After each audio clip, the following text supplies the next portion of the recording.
오후 수업이 참 힘들죠. 힘들어요.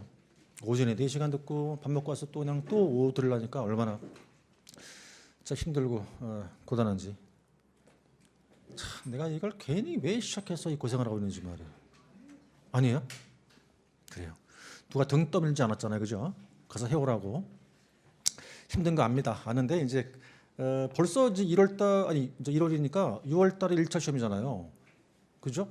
뭐 그렇게 많이 남은 건 아니에요. 따지고 보면 힘드신 거 아는데 올해만 좀 힘드시면 내년에 이제 기분 좋게 이제 아마 점점 친구도 멀어질 걸요 이제.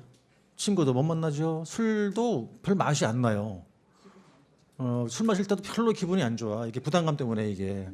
여름에 놀러 가고 싶으세요? 가본들 별로 재미도 없어요. 그러면 시험 때문에 이게 그냥 고민, 부담감 때문에 이게 술도 맛도 안 나지, 친구 봐도 걱정이지, 휴가 가도 그냥 막 휴가 가긴 가야죠. 가족들이 가자고 그러니까. 근데 가는데 그냥 부담 가요 이게. 갈 때 책도 들고 갑니다. 또 이러고 들고. 안 보면서 다 또 들고 가, 막 들고 가고 막 그러는데 이제 참 힘들죠. 그래요. 이게 수험생만큼 힘든 게 어디 있겠습니까? 참 힘들죠. 알아야 아는데 이거 확 깨물고 좀만 고생하시면 내년에 이제 기분 좋게 뭐 여행도 가시고 그리고 이제 이렇게 오픈 준비를 딱 하시면 얼마나 기분 좋겠어요. 이제 이번에 인터뷰한 분도 바로 다 오픈을 3분은 이제 한다고 하는데 뭐 그래도 사실은 뭐 한 5개월 이상 걸리죠. 뭐 지금 막 교육 막 끝났대요. 실무 교육. 그러고 나서 지금 뭐 이제 뭐 임대차 해야 되고 뭐 이렇게 업무 신고하는 게 과정이 있으니까 5개월 이상 소요가 될 것 같은데. 그럼 뭐 이제 올 한 5, 6월 그 정도 돼야 이제 오픈을 할 그 정도가 될 텐데 시기가. 그 중에 이제 대학생도 한 명 있더라고요. 23살 먹은 친구인데 이제 동차로 합격했어요. 근데 그 친구는 이제 뭐 학교를 더 다녀야 되니까. 근데 학교 다니고 졸업하고 나서 오픈할 줄 알았더니 아니래요. 하겠대. 네. 자, 그거 어떻게 되지? 그러니까 학교 다니면서 하겠다는 거예요. 아니 그걸 할 수는 있겠는데 학교 이제 2학년 복학인데 2학년 복학하면서 오픈을 하겠다고 하니까 욕심도 대단하죠. 뭐 그런 그 젊은 친구들도 참 뭐랄까 도전적이고 막 그래요. 그러기도 하고 또 이제 합격생 한 분은 이제 부모님이 정육점을 오래 하신 모양이에요. 그래서 14살부터인가 이제 고기를 만지고 썰기 했대요. 그래서 전공은 이제 사회복지학이라고 하던데 아니다. 왜 따르지? 하여튼 그래서 내가 인터뷰하면서 놀래가지고 그걸 물어봤죠. 그게 정형사라고 하나요? 왜 고기 발굴하는 거 있잖아요. 할 줄 아냐고 물어봤지. 할 줄 안 돼요. 그런데 여기서 이제 너무 연결이 안 되지 않나요? 이 정육점과 행정사가 좀 그렇지 않나요?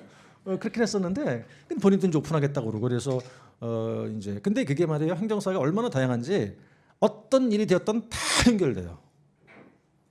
전에 하던 일이 무엇이든지 간에 다 연결돼. 모든 게 다 하다 보면 그러니까 또 제 아는 분 한 분은 그 병원 업무과에서 오래 근무를 했어요. 의사는 아닌데 이제 업무과 직원으로 오래 근무해갖고 이제 그분은 뭐 이제 이런 쪽 있죠. 왜 의약품 인허가 뭐 이런 쪽으로 하겠다는데 그건 굉장히 특화된 쪽이라서 뭐랄까 아무나 접근이 안 되는 그런 이제 물론 수익도 굉장히 고수익일 거고 뭐 그런 것도 있고 그래서 이제 그게 인허가와 관련되다 보니까 어떤 일이든 간에 다 연결되는 그게 행정사인 거죠. 그래서 저도 이제 뭐 3년 채 돼 가는데 지금도 모르는 게 너무 많아서 앞으로 계속해서 또 배워야 되고 뭐 이제 물어봐야 되고 혼자 모든 걸 다 할 수는 없어요. 그냥 주력하는 게 있고 그 외인 좀 들어오는 게 있으면 제가 이렇게 나가는 거지 그런 거죠. 자 이제 조만간 얼마 안 남았어요 여러분도 조만간 이제 오픈 준비를 하실 때가 곧 옵니다. 그러려면 일단 합격부터 하고 자 돌아보세요. 이건 이제 우리가 지금 봤던 게 행정상 공문서를 보셨고 조문 조심하시고 말씀드렸습니다. 그다음에 이거는 저기 민원 법률이니까 다음 2차 때 가서 이제 파트 2에서 배우시겠는데 이게 뭐냐면 이제 우리가 행정기관을 상대로 해서 뭘 이제 신청을 했어요. 신청 인터넷으로 뭐 이제 민원 신청을 했거든요. 많죠. 뭐 등기상 증명서, 뭐 건축물 대장 등 많을 거 아니에요. 이걸 인터넷으로 신청을 해요. 그러면 그 행정기관에서 저한테 이제 통지를 해주겠죠. 그럼 제가 그걸 출력을 이렇게 뽑아내요. 이렇게 뽑아낸 그게 바로 공문서란 뜻이에요. 그래서 여기 보지 마시고 지금 이제 여기서 행안부 장관이 고시한 조치를 취해서 민원인한테 통지했다는 건 민원인인 내가 민원 신청을 했어요.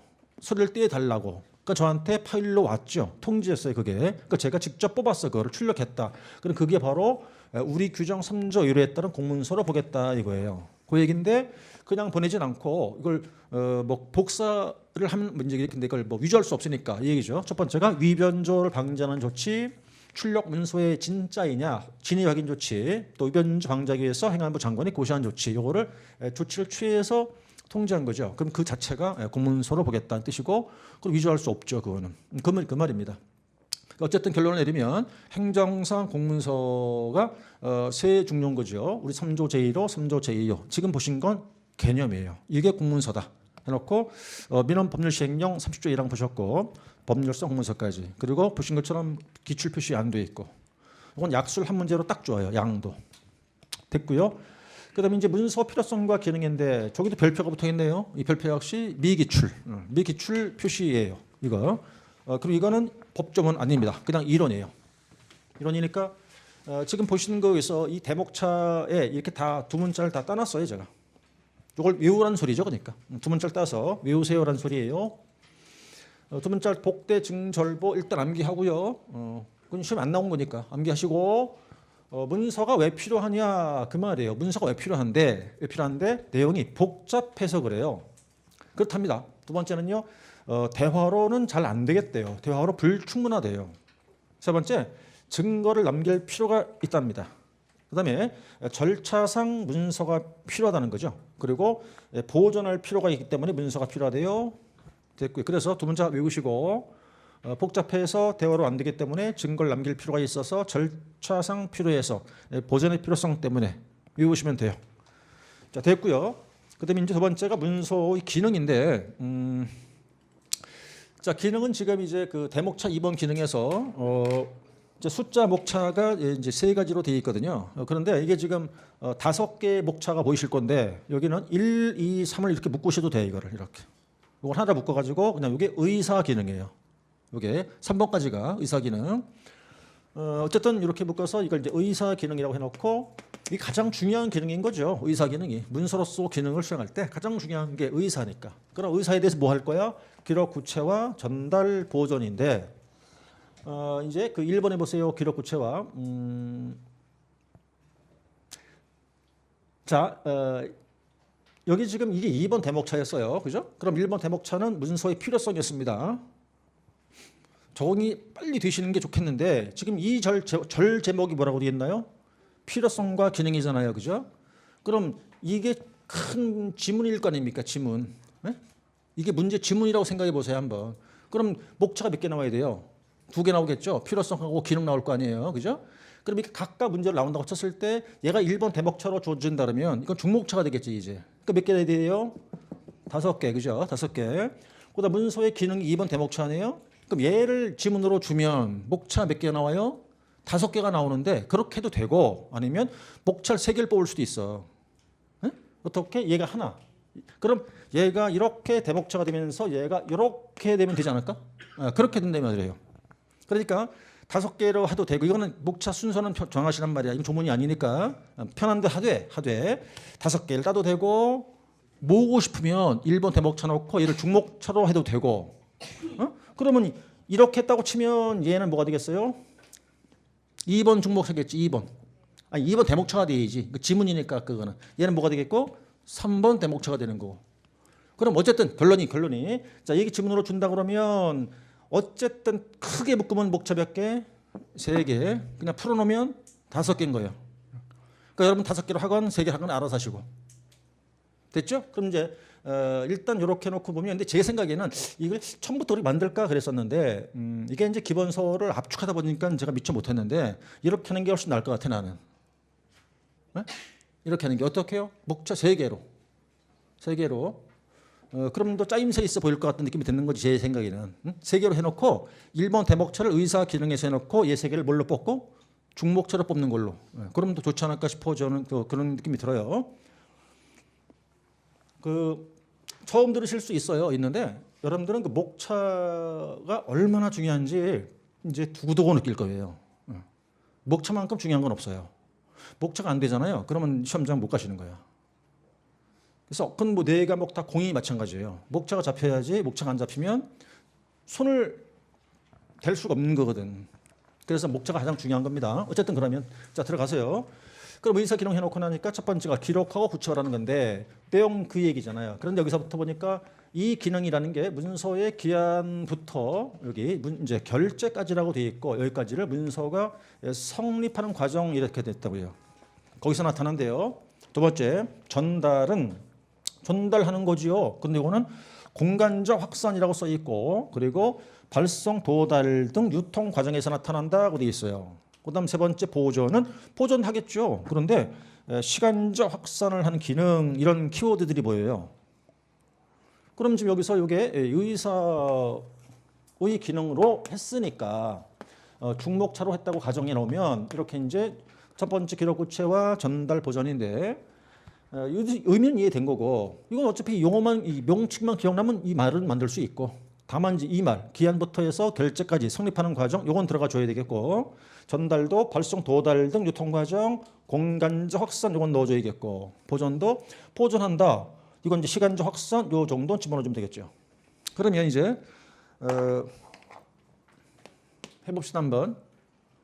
문서를 어느 행정기관에서 어떤 공무원이 어느 부서에서 어떤 일을 하기 위해 가지고 처음 문서를 만들어요. 문서를 처음 만들어요. 한 단어로 뭐예요 이게? 기한이에요.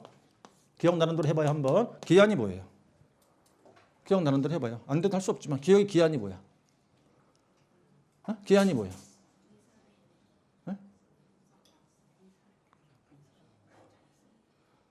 그게 뭐야? 기한의 개념. 그죠? 자, 할 텐데 기한이 뭐예요? 기한의 개념. 뭐라고요?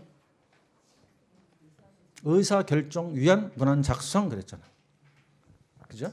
의사결정 위한 문안 작성 그랬어요. 어떨 때 기한을 해요? 어떨 때? 기한의 요인이라고 그러는데 네 가지. 상급자가 지시해서 또 뭐 자기가 안을 내서 그 자기 바람 그러죠. 또 뭐 접수한 문서를 처리하기 위해서 그렇고 또 법령이나 뭐 훈령 등의 근거를 두기도 하고 그래요. 그다음 기한은 문서가 전자문서가 원칙이에요, 종이문서 원칙이에요. 전자문서 원칙이에요. 그럼 기한은 누가 해요? 공무원이 하는 거지 뭐 이거잖아. 그 네 개를 내가 어떻게 했어요? 그 네 개는 바닥으로 깔아야 한다 그랬잖아. 네 개는. 그럼 기한 나는 방법은 몇 가지? 두 가지. 첫 번째 기한문을 사용해서 기한하는 방식이 하나가 있고 또 하나는 일반 서식으로도 기한이 가능한데 자 기한문을 사용해서 기한하는 방법은 다시 네 가지. 일반, 일괄, 공동, 수정기한 그래요. 근데 웃어주는 바람에 넘어가는 거야 지금 내가. 자 했어요 기한 그죠? 했어요. 그럼 기한 그 다음에 어디로 가야 돼요? 뭐 하러 가야 돼요? 기한 했으니까 이제 뭐 하러 가야 돼? 바로 결제 바로 가야 되나? 이걸 들고 더 높은 상관한테 가서 이거 좀 봐주세요. 제가 기한했어요. 봐주세요. 그럴 거 아니에요. 그럼 갖고 와봐. 봐줄게 이러잖아요. 그게 뭐라고요? 검토는 뭐예요 그러면?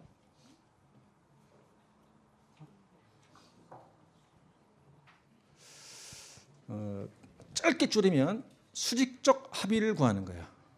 좀 길게 하면 보조 또는 보조자 기관이 소속 공무원이 기한한 내용을 분석 점검하여 합의를 구하는 거라고 이렇게 하는 거지. 아니 그게 입으로 나와야 한다 그랬잖아요. 그죠? 여러분들이 지금 나처럼 입으로 나와야 이걸 쓸 수가 있어요. 입으로 못하면 못 써. 그랬잖아요. 객관식은 돼요. 보기를 주죠. 그럼 너는 이렇게 보면 뭐가 하나 흔들어 이렇게. 객관식은 5개를 딱 보기를 주면은 열심히 한 사람들은 보인다고 보기 이렇게 쳐다보면은 그 손 하나 흔들고 있어요. 손 하나. 걔를 찍으면 되거든. 걔가 맞는지 안 맞는지 몰라. 근데 누가 흔들어. 그럼 걔 찍는 거야 무조건. 근데 그게 아니잖아요 지금. 그 내가 써야 되거든. 그냥 백지에 넣고. 그러려면 내가 말을 할 줄 알아야지. 입으로 안 나오면 못 쓰는 거예요. 됐다고 치고. 그다음에 이제 두 번째 때에 따라는 또 뭐 할 수도 있겠어요? 협조를 구할 수도 있겠지. 협조는 다른 부서 협조를 구하는 거니까. 어쨌든 그래서 검토 협조를 통칭 뭐 한다는 거예요 이게? 합의를 구하는 거야. 예? 요거는 수직적, 요거는 수평적 합의를 구한다 그랬잖아요. 그럼 이제 그다음 차례가 뭐예요? 그다음 차례가. 그다음 차례는 이제 결제 받으러 가야 되죠. 결자가 뭔데 그러면? 어? 의사 결정 행위예요. 결자가 의사 결정 행위. 행정기관의 의사 결정권자의 의사 결정 행위를 결자라고 한다 이렇게 얘기해. 그럼 그러니까 내 이랬잖아. 그때도 기한이 뭐다? 의사 결정위원 문안 작성. 검토는 뭐예요? 수직적 합의. 협조는 뭐고? 수평적 합의. 결자는 뭐고? 의사 결정 행위. 이걸 머리에 집어넣으라고 그랬잖아요. 그거를. 네? 그래 거기서부터 시작되니까 뽑아낼 수 있는 거잖아요. 이렇게. 딱딱 심어놓은 게 그게 하나의 뭐예요? 그게 하나의 미랄이야 미랄. 그 파트에. 그게 돼야 나머지 뭐가 나올 거 아니겠느냐고. 됐어요. 그 다음에 이제 뭐 해야 돼요? 어? 자 이제 이거 결제됐으니까 단순한 종이 쪼가리가 아니에요. 이건 이제. 이게 뭐가 됐어요 이제? 이게 공공기록물이야 얘가 이제. 그럼 뭘 해야 돼요? 공공기록물로서 등록을 해야 돼요. 등록. 자, 그 다음에 여기까지 하면 일단 딱 되는 건데 얘가 보내야 되거든 이거를. 보낸다면 무슨 얘기입니까? 시행해야 된단 말이에요. 그럼 절차 뭐죠 이제 그러면? 이게 시행이에요. 시행의 속에 뭔 의미가 들어가 있죠? 발신에 들어가 있는 거라고 이렇게. 그럼 한 단어로 시행이 뭐예요? 외부 표시야. 그래서 우리 문서 효력을 발생하게 하는 절차 이렇게 한단 말이에요. 그럼 이제 여기까지를 어디에서 한 거예요? 어디서? 네? 그 문서를 만든 행정기관의 처리과에서 이루어진 일련의 과정 이렇게 얘기를 했잖아요. 그러니까 발신 주체가 누구요? 처리과잖아요. 문서과가 아니고. 네? 그럼 이제 가요. 이렇게 가요. 이렇게 문서가. 이게 설령 전자문서를 하더라도 가는 시간이 있을 거 아닙니까? 어쨌든 간에 갈 거란 말이에요. 그러니까 상대방 기관에 도착이 돼 이제. 그럼 도착해서 해야 되는 게 뭐예요? 이제 접수를 한다고. 접수는 다른 뜻으로 뭐 하라는 소리요? 등록하라는 소리요. 등록. 등록은 어떤 걸 말하는 겁니까? 여기 앞에 있죠. 요거는 지금 만들어서 하는 등록이잖아. 이거는. 그게 무슨 등록? 생산의 등록이고 이거는 받아서 하는 거니까 접수 등록이고 그래서 등록으로 묶어지는 거 아니에요 이렇게. 그다음 이 이후 절차가 이제 여러 가지가 있어요. 뭐 반송, 이송 뭐 등등이 있으니까 뒤에 하기로 하는 거고. 그럼 여기는 지금 다른 데잖아요 이렇게. 여기서 자 이제 이걸 우리가 내가 왜 얘기했냐 이걸 얘기하려고 했던 거거든. 그럼 문서가 어떤 기능이 있다는 거예요? 의사 기능이 있대요.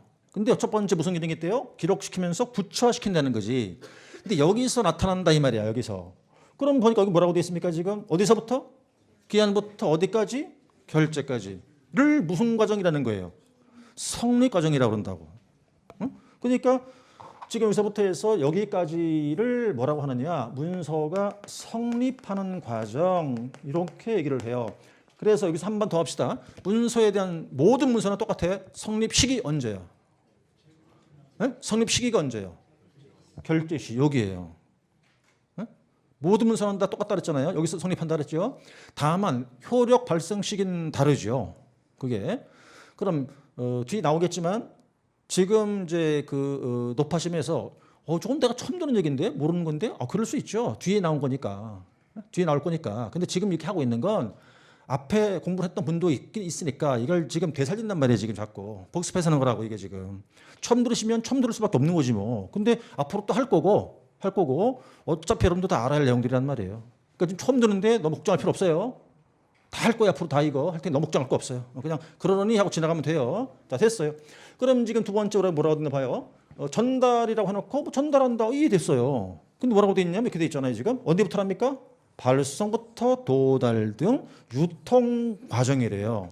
그럼 어디일까요? 여기네요. 그죠? 여기서부터 이렇게 되겠네요. 보내고 받고 이렇게 되는 거 아닙니까? 여기를 뭐라고 한다? 유통 과정 이렇게 부른다는 거죠. 됐어요. 그다음 세 번째 이제 보존. 근데 여기서는 이제 확산이란 말 나오면서 여기는 지금 보낸다는 뜻이었기 때문에 뭐라 그런가요? 공간적 이란 말을 썼고요. 그건 보존이니까 당연히 뭐겠습니까? 시간적 그렇게 표현을 쓰는 거죠. 이제 느끼실지 모르겠는데 지금 표시를 해놓고 미기출된 거는 조금 신경을 써요. 제가 하고 있는 게. 예? 좀 시간을 더 들이고 있는 거라고. 근데 기출됐다 쉬운 거 그냥 쓱 지나가고 있는 거고. 응? 그 고기 걸음도 그걸 느끼면서 해야 돼. 좀 자세하게 하고 있는데? 좀 길게 하고 있네? 왜 그러지? 기출이 안 돼서 그렇구나. 이런 느낌 가져야 된다는 거지. 저 쓱 지나갔네? 왜 그냥 지나갔어? 아, 나왔는데 쉽구나 이렇게 되는 거잖아. 이 뭐 하는 작업이야 이게? 줄이는 거야. 이제 이렇게. 이렇게 안 줄이면 나중에 못 가져가. 됐어요. 그다음에 이제 지금 목차가 4, 5로 돼 있긴 한데 이제 크게 묶으면 3, 4로 될 수 있겠죠. 저거는 어쨌든 쉬운 것들이에요. 자, 자료예요, 자료. 자료 어떤 자료입니까? 한 단어예요. 참고 자료, 증거 자료의 기능. 그럼 됐어요. 참고와 증거 자료라고 돼 있잖아요. 그런 기능도 있다 이거고. 그다음 이제 연결 조정인데 지금 보세요. 이렇게 연결돼 있잖아요. 이렇게 연결돼서 이게 다 지금 문서로 하는 거 아닙니까 지금 다. 연결돼 있죠. 그럼 연결 조정 기능 그 소리예요. 이렇게. 그래서 뭐 기한 결조 쭉 연결돼 있다 그 얘기죠. 그리고 그렇게 해서 문서의 필요성과 기능인데 여기 이제 그냥 이론이니까 이해하시고 목차만 정리하시면 돼요. 됐어요. 넘어가고. 그다음에 이제 문서의 종류인데 이제 여기서 드디어 이제 작년도 하나 출제했죠. 그다음 여기는 문서 종류를 보는 거니까 자 1번 대목차가 주체, 2번이 유통, 세 번째가 성질. 이제 얘가 출제가 된 거죠. 그리고 출제할 수밖에 없었을 겁니다. 왜 얘만 지금 법 조문이잖아요. 얘만. 그래서 앞에 거는 그냥 이론에 불과한 종류를 나눈 거였고 얘만 조문이니까 얘를 냈죠. 올해. 작년에. 어쨌든 자 앞으로 가서 그러면 문서의 종류가 이제 세 가지가 있을 거예요. 주체 쉽죠. 누가 만드냐 이거죠. 뭐 누가 만드느냐 해서 이제 공사 이렇게 나눠져요. 공사 계속 반복되는 거죠. 공문서 그러면 자 또 역시 뭐 했나요? 작성, 시행, 접수 끝. 그다음 이 개인 사자거든요. 지금 개인이 작성한 문서입니다. 개인 작성한 문서, 사적 목적으로 작성한 문서 이거죠. 근데 이제 뭐 이렇게 써 있죠. 그런데 행정권에 제출됐다, 접수가 됐다. 그때부터 이제 뭐 공문서라는 거예요. 그래 이제 뭐가 있을까요? 뭐 고소, 고발장, 진정, 탄원서 등 많겠죠. 최근에 제가 이제 서비스는 아니고 금요일인가요? 맞아요. 금요일날 오전에 이제 이제 일을 해서 이렇게 이제 드렸어요. 남자분인데 이제 음주운전 때문에 가벼운 사고를 냈어요. 어쨌든 음주운전이에요. 그래서 이제 취소가 됐어요. 경찰 조사를 받으러 가는 날짜가 이제 1월 4일이었어요. 근데 제가 2일날 전화 통화 접수받고 이제 상담해주고 3일날 오전에 왔어요. 그래서 이제 어쨌든 그 다음 날 가야 되니까 근데 굳이 바로 가는 날 대출할 필요는 없거든. 뭐 시간 여유가 있으니까. 근데 이제 기왕 한 김에 일도 안 바쁘겠다. 바로 그러면 이제 뭘 했냐면 반성문 한 통, 본인 거, 그다음 탄원서 세 사람 거. 그래서 이제 형님 거, 누나 거, 그다음 직장 이제 친구 이렇게 이제 써달라고 한 거예요. 그래서 알았다고 써드리겠다고 했죠. 근데 그 전날 이제 그 형님 되는 분하고 이제 전화로 이렇게 쭉 상담을 했는데 저희 제 사무실 양쪽으로 총 9개가 있어요. 행정사 사무실이. 쫙 가면 계속 행정사 쫙 있어 이렇게. 네이버에 딱 이제 저는 시흥시 있으니까 시흥시 딱 치잖아요. 그럼 쫙 나와 행정사 명단이 쭉 나오는데 위에는 파워링크고 돈 안 내니까 밑에 있을 거 아니에요. 근데 두 번째 항상 있어 이렇게. 두 번째 있고 내 위에 게 이제 바로 위에가 이제 제자가 있어요. 어마어마하게 돈 버는 친구 있어요. 두 번째 이렇게 있거든. 그러면 그분이 저한테만 전화했을까? 아니죠. 다 해보지. 싹 다 해보지. 다 해보고 가장 중요한 게 뭘 묻겠어요? 얼마냐 묻는 거지. 얼마냐도 묻겠지만 또 상담하면서 뭐에 신경 쓸까 이분은? 이 사람이 상담을 잘해주냐 잘 못하냐 신경 쓸 거 아니겠어요? 상담을 잘해주는 걸 뭘 느끼고 상담을 잘해준다고 느끼겠냐고. 그분이 느낄 때 아는 척이야 아는 척. 아는 척. 막 어려운 말 써. 법률 용어 막 쓰고 절차를 쫙 설명해 줘. 전화상이지만 뭐 어떻게 되고 이렇게 하면서 이제 뭐 이런 일 쭉 해주는 거 이렇게. 그럼 듣는 사람들은 뭐라 느끼겠어요? 이 사람 많이 아는데? 전문가 냄새가 나는데? 이렇게 느낀다고. 근데 또 가격 두 번째 중요한 게 이제 가격인데 이걸 또 비싸게 불러면 안 될 거 아니에요. 너무 싸게 불러도 안 되지. 적정선을 불러야 되는데 적정선이 얼마인가 몰라 그거는. 그건 내가 정할 수밖에 없어요. 다 다르니까 뭐 이제 비싸게 부를 수도 있고 적게 부를 수 있는데 이게 또 덤핑 경쟁을 해요. 또 행정사끼리도 또 주변에 막 낮추려고 그런다고. 근데 저는 자존심상 그렇게 안 낮추지 이제. 그래가지고 이제 처음에는 이제 반성문 한 통에다가 4통을 써달라 하길래 그냥 합쳐서 이게 최소한 3자리란 말이에요. 제 기준에 의하면. 근데 이제 딱 물어보니까 나랑 고향이 같더라고. 아니 여러 가지 DC 폭이 있는 거지. 그래서 DC 조금 깎았네, 두 자릿수로 해줬어요. 근데 그래서 이제 알겠다 그러더라고. 다음날 오겠대. 근데 10명이 통화했어요. 자, 그럼 이제 방문할게요 해놓고 10명이 통화했어요. 몇 명 오는 줄 알아요? 1명 정도 와요. 잘해야 1명 정도 옵니다. 다 딴 데 간다고 이제 1명 정도 와. 그 다음날 본인이 왔어요. 형이 아니고. 이제 본인도 쭉 얘기하면서 이제 그러려면 그 요는 뭐냐, 반성문은 본인 입장이고 탄원서가 세 사람인데 누님 저기 뭐냐 그 형님 그다음 친구란 말이에요. 그러면 저는 아는 게 그 사람도 인적사항밖에 몰라. 이름하고 나이 이 정도밖에 몰라요. 그럼 어떻게 써야 돼요? 내가 입장이 돼야 돼. 빙의가 돼야 돼. 내가 형인 거야. 내가 그 사람의 누나야. 그래서 이제 그 입장이 돼서 쓰는 거란 말이에요. 그러니까 전에 한 번은 이제 그 애인 걸 또 써달라고 그런 거야. 그래갖고 이제 알았다고. 그래갖고 이제 내가 이제 애인이 된 거지. 참, 내가 나중에 다 썼어. 읽어보니까 내가 눈물이 나려고 그래. 너무 구구절절해. 그래서 그렇게 애절한 거야. 그냥 이게 난 저 사람 없으면 안 됩니다. 너무너무 사랑하고 있는데 이래가면서 뭐 저 사람 이번에 벌 받으면 난 결혼도 못해요. 뭐 이러면서 이제 거짓말을 막 써 붙이는 거지. 우리 아빠가 난리 났어요. 지금 뭐 결혼하지 말래 이런 식으로. 난 누군지도 몰라. 막 쓰는 거야. 이번에도 이제 누님 걸 썼어. 세상에. 근데 누님이 이제 얘기를 쭉 들으면서 정리를 하는 거잖아요. 막. 근데 누님이 저 나이가 되신 분인데 그 이제 신체 조건상 아이를 낳을 수 없는 그런 몸이었다는 거예요. 근데 이 동생분하고 차이가 한 10살 넘게 나오더라고. 아 그래? 좋아. 그래갖고 내가 이래저래서 내 아들처럼 키웠다. 내 동생을. 이래가면서 그냥 얼마나 구구절절히 썼는지 몰라요. 그래갖고는 이제 이게 타이핑을 쳤잖아요. 제가. 그러니까 A4용지 평균 석 장 나왔단 말이에요. 그러면 그걸 다 옮겨 쓸 거 아니에요. 자필로 옮겨 써야 되니까. 자필 다 옮겨 쓰고 그래야 되거든. 그거를. 이만큼 나오는 거야. 그러면 이제. 그 옮겨 쓰세요 그랬지. 이만큼 100줄 주면서. 그리고 이제 본인이 와서 쭉 읽었어. 근데 이제 우리 직원한테 이제 읽어보라고 그랬지 내가. 이건 소설인 거야. 아주 그냥 애절하고 절절한 거지 이제. 근데 또 하나 팁이 뭐냐면 그 잘 모르는 행정사들이 이제 재미없어요? 그냥 수업할까? 팁이 하나 뭐냐면 잘난 체를 한다고 또 거기 쓸 때 막 어려운 말 집어넣어. 법률 용어 막 집어넣고 말을 멋지게 쓰는 거야. 그걸 베끼라고 그래. 그러면 판사가 딱 볼 때 이거 또 돈 주고 써왔구만 딱 보는 거야. 이거 돈 주고 써왔구만 딱 바로 냄새가 나는 거예요. 그거 어떻게 써야 돼? 배움이 짧은 사람처럼. 용어가. 그리고 맞춤법 막 틀리게 써야 돼 일부러. 맞춤법이 틀려.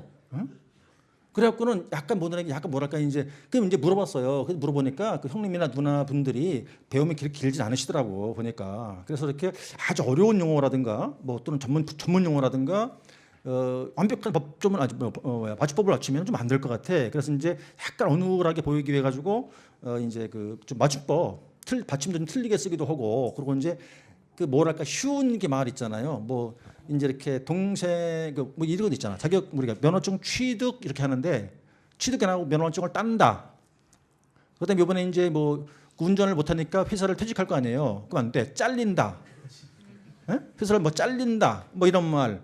그다음 이런 말 나오잖아. 우리 건사한다 그러잖아요. 그러니까 내가 그 동안에 그 이제 동사 건사 못했다 이런 식의 용어를 막 넣는 거야. 그러면 맞춤법도 틀려 있지. 자필이니까 막 받침이 틀려 있어. 그리고 막 말이 너무 어려운 말도 아니고 일반 우리가 흔히 쓰는 말들인 거예요. 그럼 볼 때 어떻게 읽겠어요? 진짜 우러나 쓴 것처럼 보일 거 아니냐고. 예? 이게 기술이라고. 그러니까 이게 쓰려면 신경 바쳐 써야 되는 거지. 바짝 쏙 더 다시 봐야 돼. 어디 뭐 너무 정말 그렇게 고급스러운 게 있나 없나 다 빼야지. 길게 싹 빼고 그냥 날것으로 그냥 그렇게 써주는 거예요. 그러면 그게 효과가 있는. 그러면 여러분들이 이제 그게 효과가 없냐? 있어요. 판사를 감동시킬 거 아니에요. 애절할 거 아니야 내용이. 그럼 깎아주지. 그러니까 행정사한테 써달라고 오는 거란 말이에요. 근데 행정사들이 다 난 안다 이거야. 막 어려운 말 막 잘딱 집어넣어. 막 어려운 말 쓰고 막 용어도 막 어렵게 막 집어넣어. 그러면 바로 그 돈 주고 썼다는 거 피신할 거 아니겠어요. 여러분들 그래서 하나의 팁인데 나중에 행정사가 되신 다음에 그런 거 쓸 때가 많을 거란 말이에요. 그러걸랑 제가 잘 기억했다가 가급적이면 어떻게 써라고 했어요? 배움이 짧은 사람처럼. 그리고 잘 틀려줘야 돼 받침을 이렇게. 응? 틀려줘야 돼요. 자 맞는다 이게 맞죠? 응? 어떻게 써야 돼? 어떻게 써야 돼? 이렇게 쓰는 거야. 이런 식으로. 아니면 뭐 티귿을 할 수도 있고 막 그렇게 되는 거예요. 그다음 또 베껴 쓰다 보면 그대로 따라 쓰거든. 그럼 띄어쓰기 있죠. 그거 잘해줘야 돼 또. 띄어쓰기 너무 잘하면 안 돼. 너무 대충 해놔야지 이렇게. 근데 그대로 베끼니까 그거를 이렇게 보는 사람들은 여담이었지만 자부지간 그게 어쨌든 우리는 돈 받잖아요. 그래서 이제 결국은 뭐냐면 반성문 한 통, 탄원서 3통 해갖고 받았어. 받았는데 이제 또 이렇게 듣고 보니까 그 이제 미혼이기도 하고 또 어려운 거 같고 그래요. 그래서 그냥 한 통당 비싸게 안 받고 그냥 좀 저렴하게 받아서 했어요. 알려줘요? 카메라 꺼. 그래서 내통해가지고 50만 원 정도 해서 그냥 받아서 했어요. 비싸 받았다고? 아니 그럼 행정사가 그러면 무슨 어디 사회 봉사할 일 있어 그러면? 응? 창작의 고통이 얼마나 심한 줄 알아요 그게? 어? 해봐요. 그게 창작의 고통이 얼마나 센 줄 알아 그거 지금? 나 지금도 기억이 나. 나 쓸 수가 있어 여기다 지금 내가 어떻게 썼는지. 얼마나 창작의 고통이 심했는지. 그게 어려운 일이라고요. 자 나중에 이제 그런 독일 또 하기로 하고 자 해서 여기 주체가 2개 있었죠. 공사 되셨어요. 자 그다음에 두 번째 이제 유통이란 말은 이것도 이론이니까 그죠? 이론이니까 둘로 나눠줍니다. 안 보낸다, 보낸다 그 말인 거죠. 안 보낸다, 보낸다. 유통이란 뜻은 이제 보내냐 안 보내냐 그 말인데 첫 번째 게 유통되지 않는다, 안 보냅니다. 그래서 우리끼리 그냥 알면 되는 거예요. 이렇게 해서 내부 결제문서라고 하고 뭐 좀 다른 표현을 쓰면 뭐 비발신 문서 이런 표현을 쓰기도 하죠. 그래서 일단 이제 이거는 그 말 알아두시면 돼. 안 보낸다, 보낼 필요 없다. 해서 이건 어떨 때 쓰이는 거냐면 계획을 수립하고 처리 방침을 결정하고 뭘 보고하고 어떤 상황을 검토할 때 쓰이는 문서. 이건 좀 기억하실까요? 계획 수립한다, 결정한다, 보고한다, 검토한다. 이건 보내지 않기 때문에 발신을 하지 않아요. 그래서 이제 여러 가지 표현을 쓰지만 유통에서 비유통 또는 비발신 또는 내부 결제 문서 그러죠. 이왕 나온 김에 이 내부 결제 문서를 구분할까요? 성립 시기 언제죠? 네? 언제요? 아니 다 똑같다 그랬잖아요. 언제라고. 결제 시에 성립하는 거지 뭐. 그럼 얘는 보내지 않아요. 그죠? 시행할 필요가 없거든. 그럼 효력 발생 시기는 언제예요? 네? 네? 똑같다고 그랬죠? 그죠? 동시라 그랬잖아. 동시. 이거는 왜 그래요? 안 보내니까 시행하지 않으니까. 그래서 이 내부 결제 문서는 성립과 효력 발생 시점이 동시예요. 동시. 그래서 우리가 효력 발생 주의에 의한 입법주의가 4가지가 있어요. 표백, 발신, 도달, 요지주의라는 게 있는데 그중에서 어떤 주의를 취한다? 얘는 표백주의를 취하는 거예요. 그래서 표백주의를 취하는 것이 바로 내부 결제 문서. 이렇게 정리하면 끝나요. 됐어요. 두 번째 유통 대상 문서인데 3가지로 나눠지죠. 대내, 대외. 발신자와 수신자가 같은 문서라고 되어 있는데 이건 이제 대내 문서니까 행정기관 내부에서만 유통된다는 뜻이고 대외적으로 나간다. 그렇게 기억하시면 돼요. 그래서 여기 보니까 내부에서 보조와 기관 간 유통 문서 이러시면 끝났고 여기서 이 보조와 기관은 설명 생략하고요. 그다음에 이제 이 외라는 거는 뭐 다른 행정기관이나 일반 국민들한테 보내는 거죠.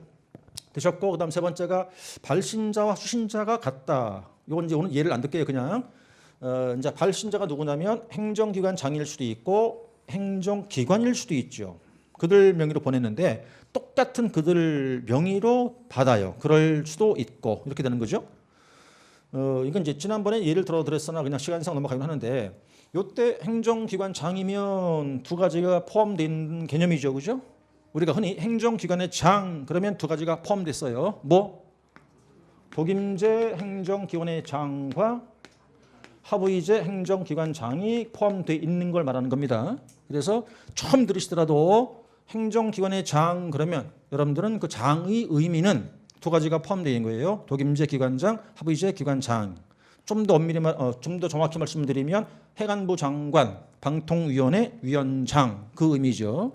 그런데 행정기관 이렇게 끝나면 반드시 이 뭐만 말하는 거죠? 하부이제만을 의미하는 거죠.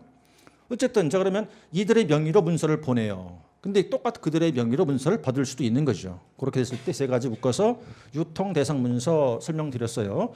이건 지난번에 제가 이제 행안부로 한번 설명드렸으니까 그때 보면 될 것 같고, 이렇게 여기까지가 이제 이론에 불과한 문서였어요. 그 다음에 이게 올해 이제 작년도에 출제했던 우리 규정 제 4조 네, 의한 문서 성질에 따른 분류인데요. 이건 바로 뭐 지난해 출제했으니까요. 올해 뭐 안 나온다 그 말은 아니고 그냥 출제했다 그 얘기예요. 이거는 지난 2011회 시험 때 뭐 나왔더라도 다 두 문자 따죠, 그죠? 이렇게 법, 지, 공, 비, 민, 일 외워두세요. 그냥 어쨌든 이것도 올해 안 나올진 모르겠으나 어쨌든 두 문자가 그렇게 돼요. 법, 지, 공, 비, 민, 일 이렇게 6개가 우리 규정 4조에 있는 문서 종류입니다. 그러다 보니까 얘가 우리 법에 규정이 되어 있잖아요. 그러니까 이제 출제를 하게 된 거죠. 그러면 어쨌든 이제 성질 이렇게 구분하고 있다 4조 해놓고 첫 번째가 법규 문서입니다. 이제 법규니까 넓은 의미네요. 보니까 굉장히 넓죠. 헌법, 이하, 자치, 법규까지 포함되어 있으니까요. 그죠? 법규니까 가장 넓잖아요. 의미가 법규, 헌법, 이하, 법률부터 해서 조례와 규칙까지 묶은 것. 한번 여쭤볼까요? 법규 문서 작성 형식, 문서의 작성 형식, 문서의 작성 형식. 수업 끝나고 남아 오늘. 이 법이니까 무슨 형식? 조문 형식이라고 했잖아. 조문 형식이라고. 어차피 공문서에 이거 지금 그죠? 공문서인데 우리는 지금 뭘 보는 거예요? 종류를 보는 거잖아 지금. 근데 공문서는 만드는 게 뻔하다니까 뻔한 거예요. 그게 법이다. 그럼 무슨 형식으로? 조문 형식으로 1조, 2조 이런 식으로. 거의가. 그것도 나머지 것들은 거의 대다수가 어떻게 만들어져요? 시행문 형식이지. 그렇게. 그러니까 지금 이렇게 나눠서 생각을 좀 해봐요. 처음 들으시면 그대로 쭉 따라오시면 돼요. 근데 한번 돌아본 분들은 그 기억이 나면서 따라와야 되잖아 지금. 차등화가 돼야 한다는 거지. 물론 지금 그래서 아까 서두에 또 얘기하지만 처음 들으신 분들은 수업을 따라오시되 앞에 걸 빨리 한번 돌려보시면 더 좋다. 그 얘기하고 있는 거고, 그다음 두 번째 듣는 분들은 그러면서 딱딱 기억이 나야 하잖아 이게 지금. 그래요. 어쨌든 법이에요 이거 그죠? 그러니까 1조, 2조 이렇게 만들어져요. 그 조문 형식이라고 그래요 이거는. 그러면서 자 만들었어. 그럼 뭘 붙여야 된다고요? 번호를 붙여야 되지 번호.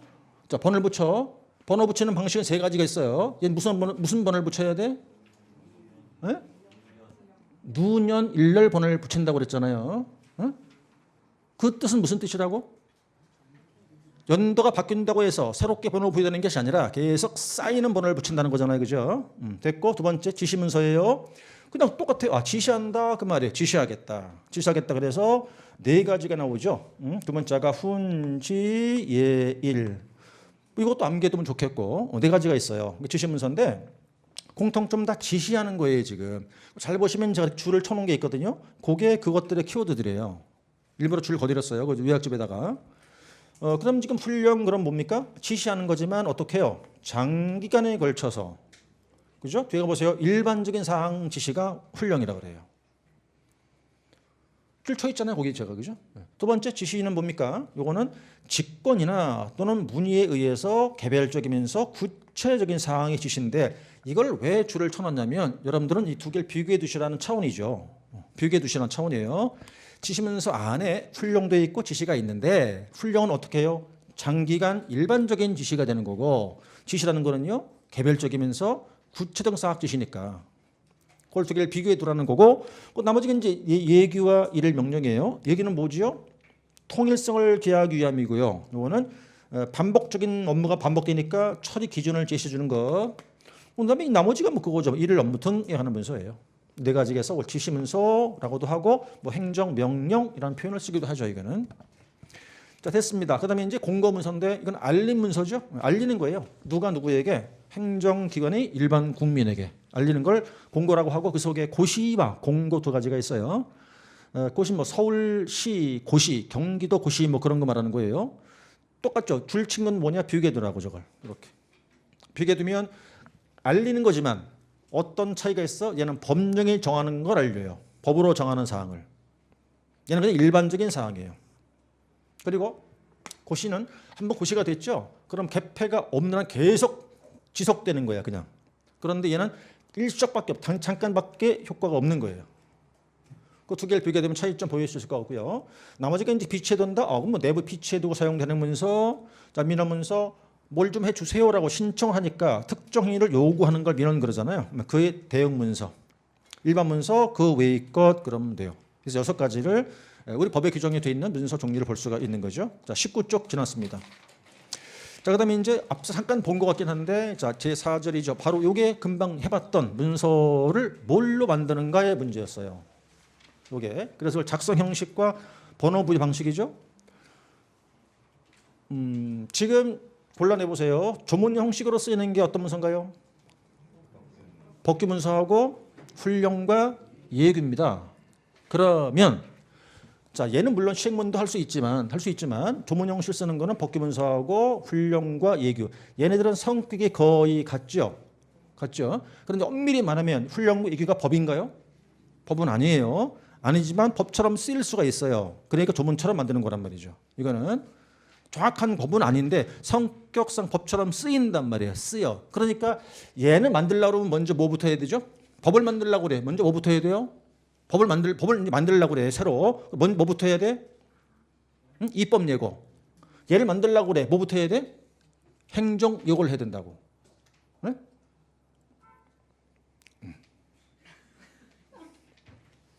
자, 그다음에 지금 봐봐요. 여기 지금 얘하고 얘는 잘 보시면 형식도 거의 같죠. 네? 자, 만들었으면 이제 얘가 뭐가 됐다고 그랬어 이제? 공공 기록물이 됐거든. 그럼 뭘 붙여야 돼 이제? 번호를 붙여야 된단 말이야. 문서에 대한 번호를 붙여죠. 여기는 없어요. 문서에 번호를 붙이는 방식은 몇 가지가 있어요? 3가지가 있어요. 무슨 방식이 있다 그랬죠? 누년 방식이 있고 하나는 네? 연도별 방식이 있고 하나가 연도표. 요약집에는 없습니다. 기본서에 있지. 3가지가 있어요.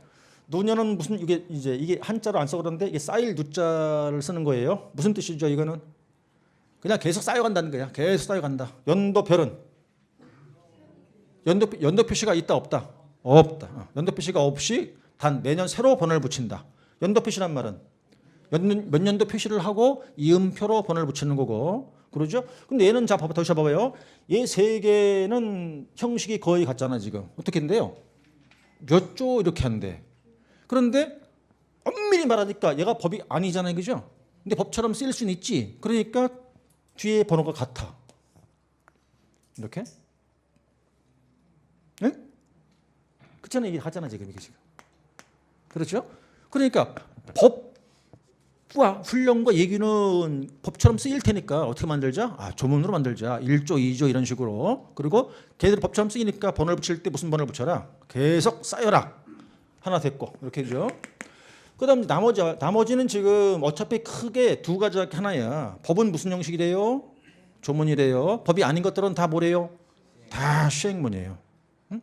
그럼 자 시행문이면 보자고요. 지금 물론 구분되긴 하는 건데 둘로 나눠서 가지고 연도별과 연도 표시가 있어요, 그죠? 그럴 때 이제 이 셋 중에서 얘를 빼고 나면 둘 중에서 남았는데 가장 보편적이고 가장 많이 쓰이는 방식이 무슨 방식이에요?